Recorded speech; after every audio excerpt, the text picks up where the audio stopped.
In 1994, Jeff Bezos founded Amazon as an online bookstore retailer in his garage. And in less than 30 years, Amazon has evolved to become a trillion-dollar technology company, with businesses ranging from e-commerce, grocery stores, logistics, cloud computing, digital entertainment products like music, videos, and games, and healthcare, etc., with Jeff Bezos becoming the world's richest person for a few years in the last few years. Amazon's shareholders have been equally well rewarded, with its shares becoming a 1,100 bagger since its IPO 26 years ago in 1997, which translates to a compounded annual growth rate of 31%. If a shareholder has been only invested for the past 10 to 20 years, the compounded returns are lower at around 23% to 24%, which is still a very good return for decades. And Amazon is not resting on its laurels, with it constantly innovating and entering new industries or areas to pave its long-term growth and compounding, with its power and dominance being feared by many businesses, to the extent that the term being Amazoned have been widely used, which makes us wonder, is Amazon a wonderful business that could continue compounding its growth and shareholder wealth for a long period? That's why today we will be talking about Amazon, a business that everyone is familiar with, but only some have chosen to become a partial owner.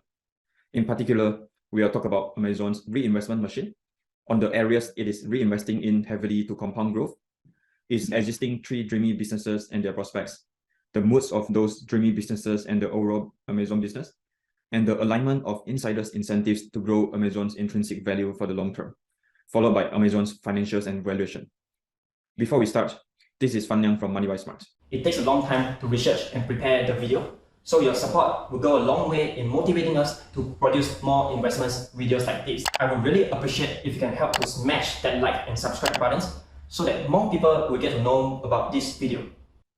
And here's our disclaimer that this is not investment advice and is for educational purposes only. We have done a deep dive research into Amazon and set out our analysis in a more than 200-page report on Teachable for those who want all the details. And today, we will just cover the key points and investment thesis for this company. Well, Amazon's business needs no introduction. Most people should be familiar with Amazon's e-commerce website, where you can purchase a wide range of products online at good prices with fast shipping from one of Amazon's dedicated websites in 22 different countries globally, which contains products sold by both Amazon itself or by third-party merchants. Other than its e-commerce business, it also provides fulfillment and logistics services to merchants, manufactures and sell hardware devices like e-readers, smart speakers, mobile tablets, and media streaming device, offers digital entertainment like videos, music, and books to consumers, and offers cloud computing and other services to businesses. Here's an overview of Amazon's size. With more than $500 billion revenue in 2022, more than 300 million customers worldwide, and more than 2 million third-party merchants worldwide, which make up more than half of Amazon's retail sales. As some of you might know, Amazon is famous for being not profitable. Despite its revenue having grown from 19 million in 2008 to more than $500 billion in 2022, it actually reported a GAAP net loss of 3 million in 2022, with its highest reported net profit at 33 billion in 2021.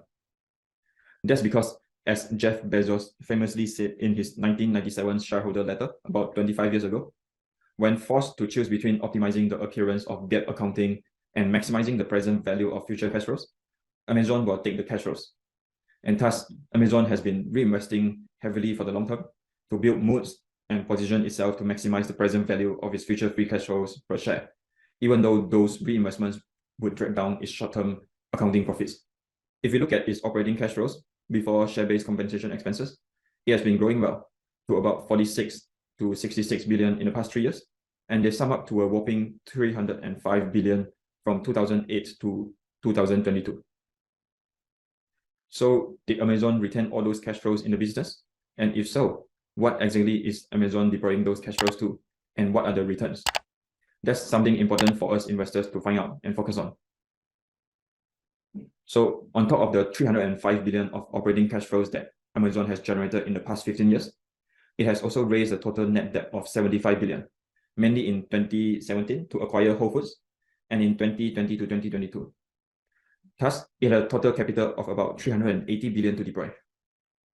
It reinvested most of that capital, spending 72% or 272 billion of it on capital expenditure, and a small 9% or 36 billion of it on acquisitions, mainly relatively small acquisitions of a few $1 billion, so it's less risky, except for the 14 billion acquisition of Whole Foods. And it has not distributed any of the capital out as dividends to shareholders, but has spent a very minor 2% on share buybacks. Since a very large chunk of capital has been reinvested into the business in the form of capex, let's examine that in more detail. Of the massive 272 billion spent on capex, almost half of it was spent in the last 2 years, in 2021 to 2022, which totaled 133 billion. If we look at the last 4 years, from 2019 to 2022, the total capex spend amounted to about 200 billion. Based on the company filings, we can see from the chart that the majority of the capex was for the North America and AWS segments. And during an earnings call in 2021, the management provided more details, sharing that most of the capex was for infrastructure to support the growth of Amazon Web Services, in short AWS, and for fulfillment and transportation networks to support the e-commerce business. In particular, just under 40% of the capex was for infrastructure, which mainly supports AWS for both Amazon's own and external customers' cloud needs. Just under 30% was for fulfillment capacity, so for the building of warehouses, and just under 25% was for building Amazon's own transportation network globally. And the remaining 5% was for small things like offices and stores. On the massive reinvestments for Amazon's businesses, Amazon's management like the reinvestments, as they think that they achieve high returns on the reinvested capital. So let's look at the actual returns on capital of those organic capex reinvestments. On the actual return on capital employed, in short ROCE, it is actually low at about 10% to 13% in the past 5 years, excluding the low 4% in 2022, which was depressed due to Amazon's over-investing for that year. If you look at the breakdown of ROCE over time, despite the improvement in operating profit margin, Amazon's ROCE has remained low, mainly due to the decrease in capital employed turnover, which has dropped partly due to Amazon's front-loading of investments in AWS infrastructure and fulfillment centers, which will take some time to reach optimal utilization, particularly given that a fulfillment center takes about 2 years to build out. Although the ROCE is low, after considering the leverage from that, which is still okay relative to the cash position, Amazon's ROE had actually hit 18% to 24% before, in 2018 to 2020, before the massive investments in 2021 to 2022. So that's a pretty good overall ROE. We don't have the breakdown of ROCE or ROE by the different business segments, but we have some information on the breakdown of the ROA, pre-interest and pre-tax, by the different segments. As we can see from this chart, although the overall ROA is low, at less than 8%, pre-interest and pre-tax, it is actually put down by the negative ROA for the international segment, which is not as mature and strong as the North America segment. And importantly, the low overall ROA actually conceals the high ROA for the AWS business, which Amazon is heavily investing in and has strong leadership and a very long runway. So that's very good. Since 2016, the ROA for AWS has been consistently more than 23%. And that is ROA which doesn't consider any use of debt. So the ROE can be potentially quite much higher. If we look at the incremental ROA for the AWS segment, it's the same story, that the incremental ROA has been high at close to 20% to 40% in most years, which is why Jeff Bezos in his 2014 shareholder letter said that despite the cloud business generally being a capital-intensive business, AWS is far less capital-intensive than the do-it-yourself data centers, which have lower utilization rates of mainly below 20%. And with its leadership position with economies of scale, Amazon can build the AWS business to be one with good returns on capital. Looking forward, the overall ROA of Amazon, which stood at 2.6% in 2022, pre-interest and pre-tax, should improve as AWS, which has high return on capital, which Amazon is heavily investing in now, will grow and pull up the overall ROA.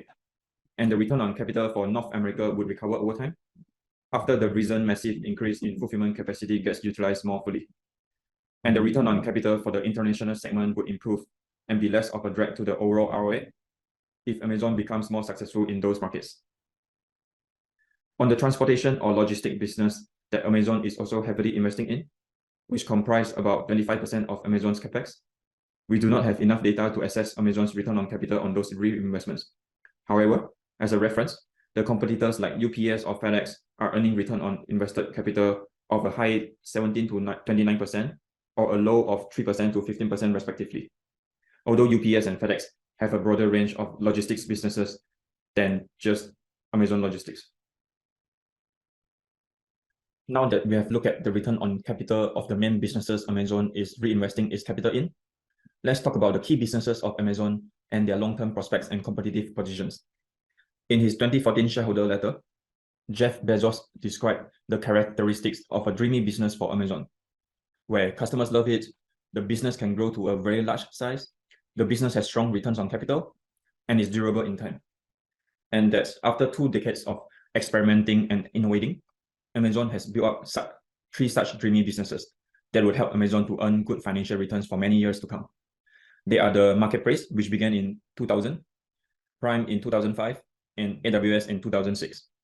We will talk about the key points of these 3 businesses, including Amazon's strength in them and their runway. And if you want to know deeper, there are more details on them and other businesses in the detailed slides.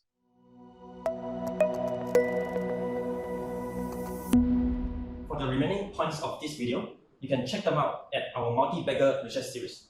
At Moneywisesmart, we do deep dive research into wonderful companies to own for the long term.